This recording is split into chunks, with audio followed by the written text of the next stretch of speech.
Hema committee report പുറത്തു വന്നതിന് പിന്നാലെ നിരവധി പേരാണ് തങ്ങൾക്ക് നേരിട്ട ദുരനുഭവം പങ്കുവച്ചുകൊണ്ട് രംഗത്ത് വന്നത്.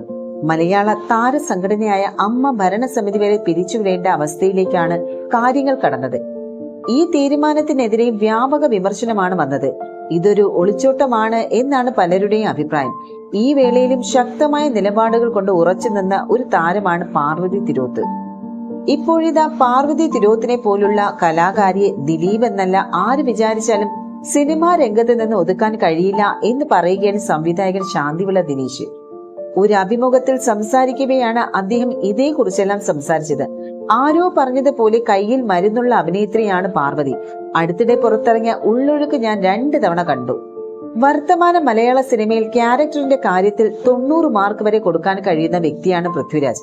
ഒന്നുമില്ലെങ്കിലും ഒരു തിരക്കഥ വായിച്ചിട്ട് പറ്റില്ലെങ്കിൽ അത് മുഖത്തു നോക്കി അദ്ദേഹം പറയും. അല്ലാതെ ദിലീപിനെ പോലെ 5 വർഷം നടത്തിക്കില്ല.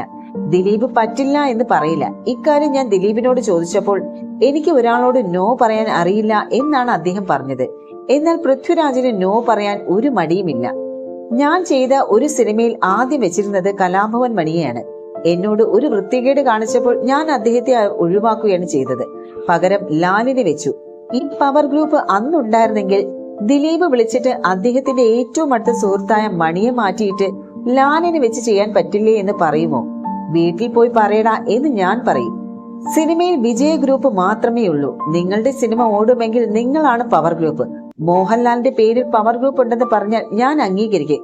കാരണം അദ്ദേഹത്തിന്റെ 25 കോടി കൊടുത്ത് ഒരു സിനിമ ചെയ്യാൻ തീരുമാനിച്ചാൽ ഷൂട്ടിംഗ് തുടങ്ങുമ്പോൾ തന്നെ കച്ചവടമാകും. അതുകൊണ്ട് തന്നെ അയാൾ ഒരു പവർ ഗ്രൂപ്പിന്റെ ആളാണ്.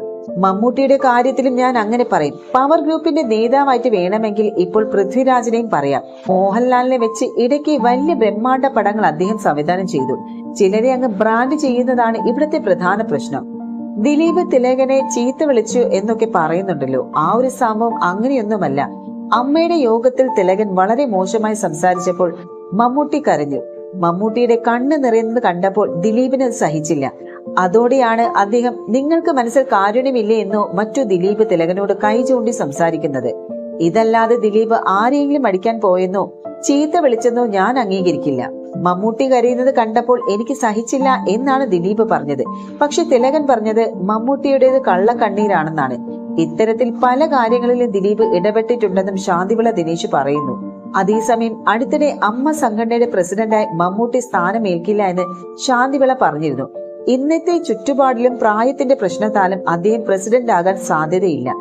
എന്തെങ്കിലുമൊക്കെ കാരണത്താൽ ഈ സ്ഥാനം ഏറ്റെടുക്കാൻ പറ്റാത്തവരാണ് ഭൂരിഭാഗവും പേർ. തുടക്കം മുതൽ സംഘടനയ്ക്കകത്തെ പ്രബല വിഭാഗം സുരേഷ് ഗോപിക്ക് എതിരാണെന്നും ശാന്തിവിള ദിനേശ് പറഞ്ഞിരുന്നു.